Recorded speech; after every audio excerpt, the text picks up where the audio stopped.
Okay, so this is episode 1, all about us. So for those who, I guess I'm talking to my small group for this project, so I guess you guys know me, Elizabeth Shaken. This is my lovely husband, John Shaken, Yeah. but I call him Shaken.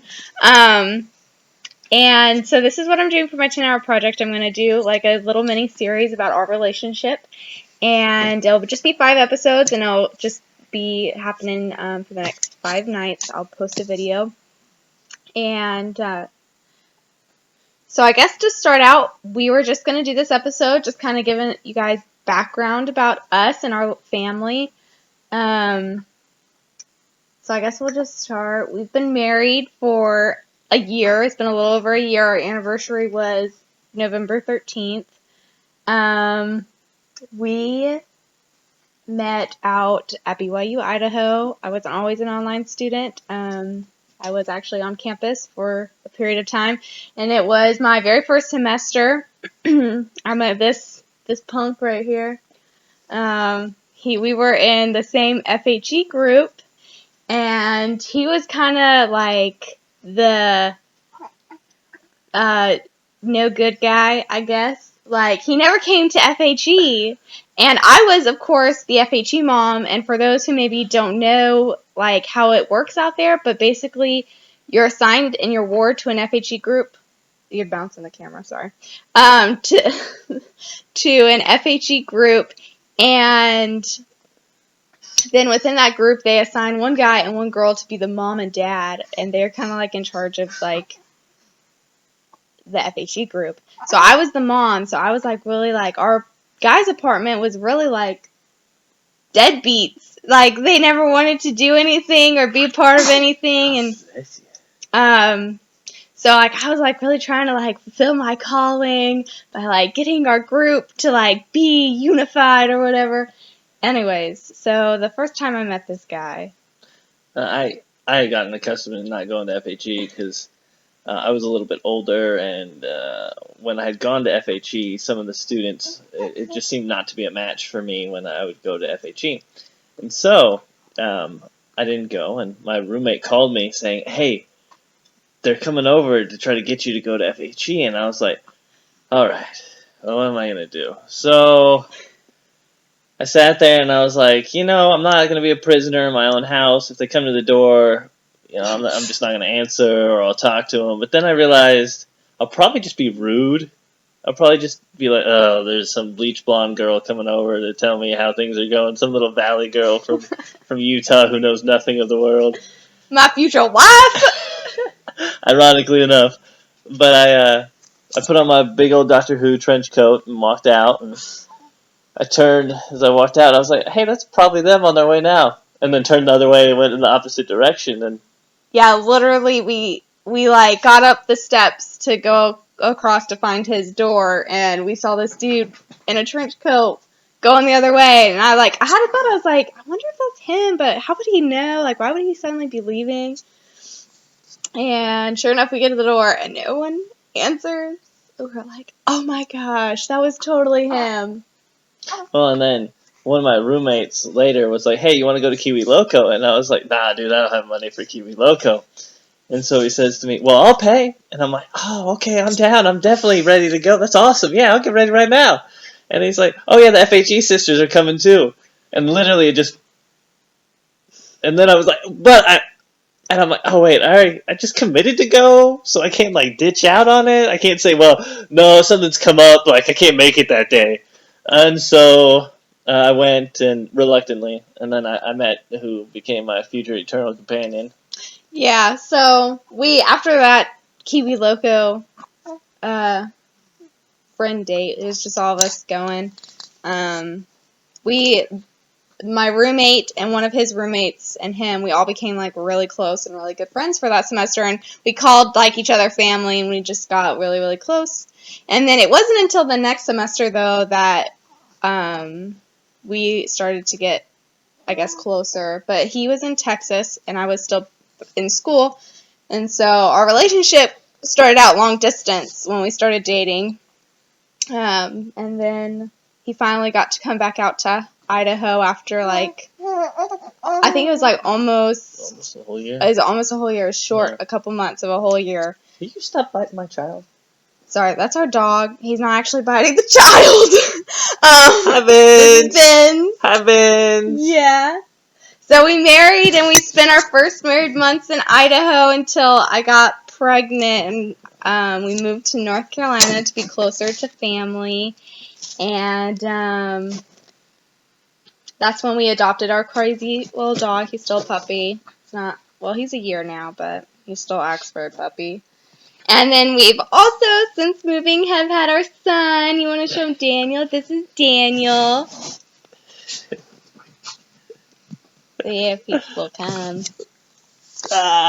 There's the real star of the show. There's Daniel. Oh, he's like, what are you guys doing? Oh, and there's Ben. Ben always tries to be back in the limelight since Daniel's entered our family, but he fails.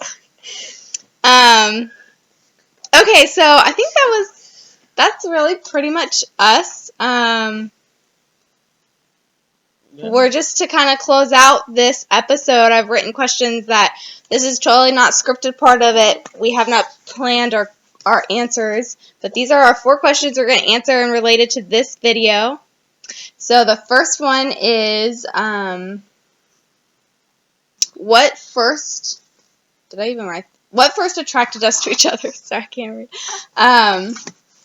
So do you want to answer first, or do you want me to answer?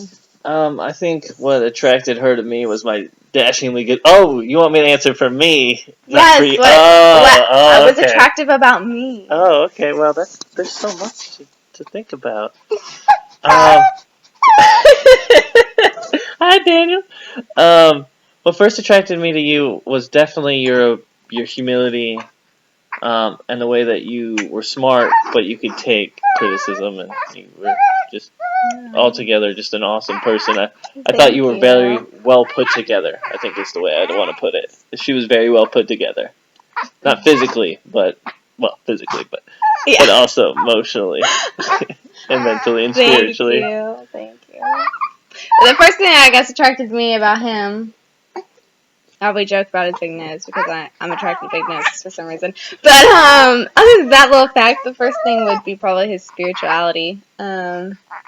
He's just really real, and definitely you could tell that the Savior was the center of his life, and I found that really attractive compared to some of the other guys that I talked to or dated or been interested in. It was just kind of like not a priority to them always, and so I just really loved that. He was just really bold about his faith, and that really drew me in. Okay, so for our second question that we're going to answer is, how did we maintain our relationship long distance? How do you think we maintained it? A lot of it was communication. We spent a lot of time talking. We didn't really hold anything back. Pretty low key, pretty chill. Talked a lot. Watched a lot of movies together. Did a lot of stuff that we could together.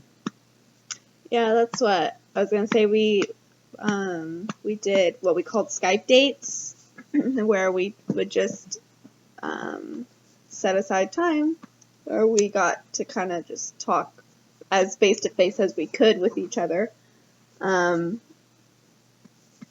Because otherwise we talked on the phone a lot or we texted, but kind of that Skype I feel like is what kind of helped keep our relationship going. Because there were some moments where it was tough. It was tough. It definitely was. There were a lot of hard times because of it. Yep. So next question. What do we love about being married to each other? So you want me to go first about that? Oh, yeah. So what I love about being married to you, I guess it's kind of tricky. I guess I love the joint partnership that comes from marriage. That I'm not alone in kind of dealing with life, dealing with the trials. That I have a partner who helps carry the load, and And I really love that. Yeah, I really like that. I have somebody that can call me out on my crap, but at the same time is very realistic. We can make decisions together. We can discuss things. She's always right, but there are times where she figures out she wasn't as right as she thought she was, but she was still right. Happens rarely. Blue moon.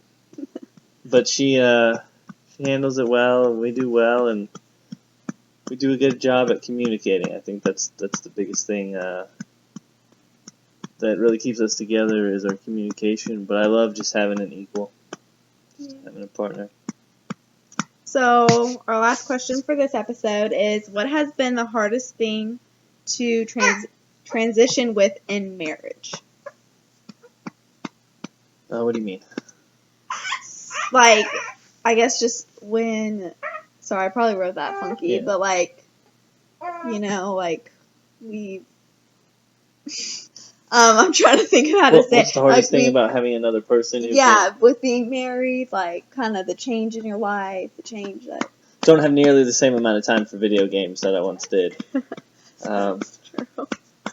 If I wanted to go hang out with guys, I could go hang out with guys. Nowadays, it's why you gotta go hang out with them? Am I not enough? What? Why can't we hang out with me? That's a sneak peek into our conflict episode. Oh, am I getting ahead of ourselves? It's okay. Oh. See, I'm always doing something wrong. That's not true. Oh, look, you see how she defends me? Oh, see, that's conflict resolution right there. But yeah, I guess. What about for you? For me, I'd say the hardest thing is figuring out, I guess, sharing the load. Sometimes I like to take everything on myself, and and I like to do things my way, as we know. So just kind of figuring out that kind of letting pieces of myself go so that our life can be better for it probably has been the hardest thing for me. But worthwhile. Worthwhile. It's good. It works. It works well for us. We make it work. Yeah, I love it. I want to trade for the world. Yeah. So that's it for our first episode. That's just all about us. Our next episode will be a sneak peek into our relationship rules that we have, the spoken and unspoken. So we're gonna, I guess, be speaking some of our unspoken ones. They're kind of tricky to think of, but so we'll see you guys tomorrow night. Bye. Bye.